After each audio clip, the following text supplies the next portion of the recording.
This is No BS Job Search Advice Radio, episode 1584. I'm your host, Jeff Altman, the Big Game Hunter, and welcome.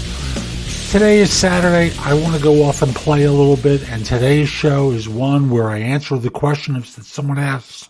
Let me try that again. Answer the question someone has about why do recruiters complain about being flooded with resumes? I'm sure they could find someone who's minimally viable. Hope you find this helpful. Hope you give it a great review. And let's have some fun today, okay? Let's get going. And this one came in from someone who asked, why do recruiters complain about being flooded with resumes when they could hire, I'm going to call it a minimally viable candidate? Matter of fact, this is the original question.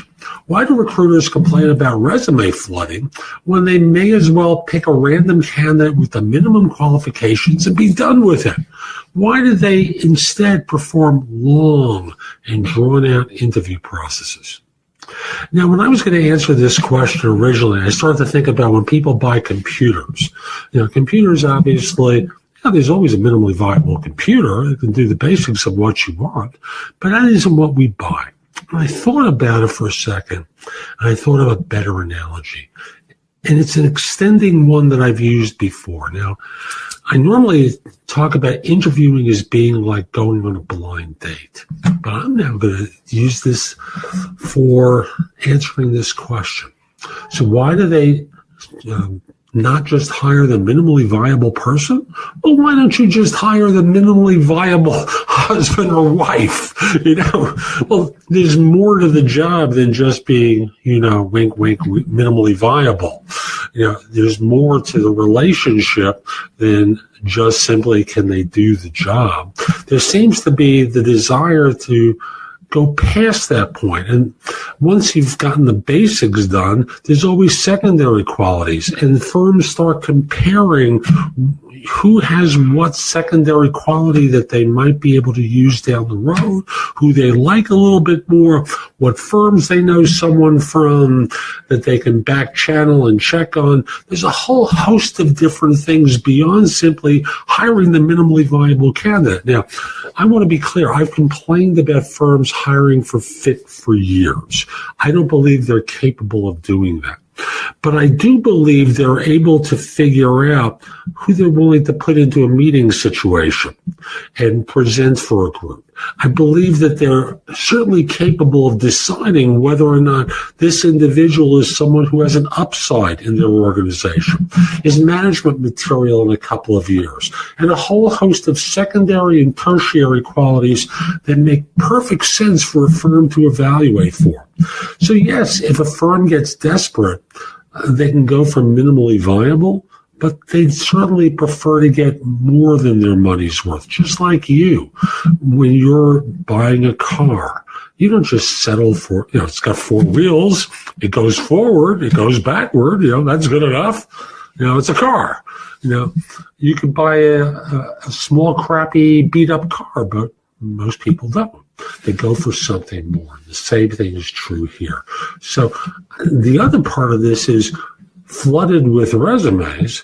Well, most of them aren't people who are qualified to do the job. And you got to go through all of that crap, to get to someone who's minimally viable. So part of it is they're complaining about the process of going through the crap resumes that in no way, shape, or form fit the requirement. And part of it is firms are trying to get more. So that's today's show. I hope you found it helpful. And if you did, here are a few more ways to get more from me. First of all, visit my website, which is thebiggamehunter.us. I have more than 6,000 blog posts there that you can watch, listen to, or read that will help you find your next job. If you want the best of my advice, join JobSearchCoachingHQ.com, where I've curated information with a focus on interviewing. If you decide to take the lifetime membership at the site, it's $299 currently, but that's the price of a coaching session or an hour of coaching from me, and I'll be giving that to you if you join with a lifetime membership. Have a few questions? contact me through the Magnify app for iOS or PrestoExperts.com, where you can call me. Schedule a specific time with me through chat on Magnify or by connecting with me on LinkedIn at linkedin.com/IN/The Big Game Hunter.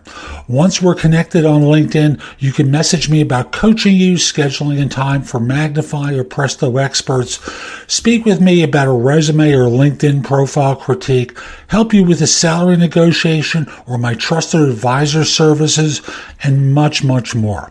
Like you, I don't work for free. I do charge for what I do. You can take my classes on Skillshare and become a premium member using the link in the show notes and receive 2 months for free instead of just the one that the site offers. Skillshare offers thousands and thousands of courses, not just simply mine, on a host of different subjects that can help you in many different ways. Lastly, join my group on Facebook called Career Angles. It's free to the first 250 people who join and is focused on helping you do better at work. Information is shared daily, and we're attempting to build a supportive group there. Ask to join. I'm not letting recruiters in at this point. So I'll be back tomorrow with more, and in the meantime, I hope you have a great day. Be great!